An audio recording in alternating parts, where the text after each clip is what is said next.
How's it going, guys? I'm Lee from Corals Galore, one of the owners. We're going to surprise one of our employees with a bonus for all the hard work she's done. So get ready for a little fun. She'll be coming over any minute. Do you need to smoke a cigarette first or anything? I'm a little emotional for you. Oh, yeah? What did I do? Oh, it's not necessarily what you did, but we've been talking about everything that's been going on over there.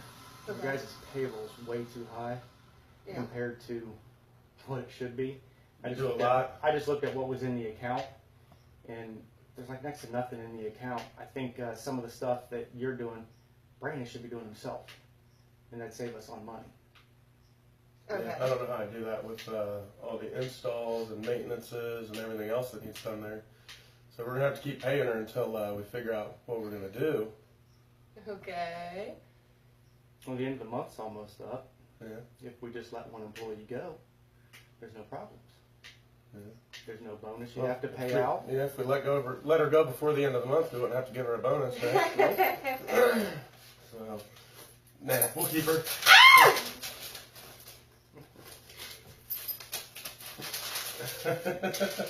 Are you serious? $1,400. $1,400 right there. That's your bonus for February. $1,400. Are you serious right Swear to God. Dead serious. $1,400. Take your daughter out, do something, have some fun. Yep. now? Are you serious? Yeah. Dead serious. Oh, this is going to be a good video. You should keep that shit. You couldn't keep a straight face, Brandon.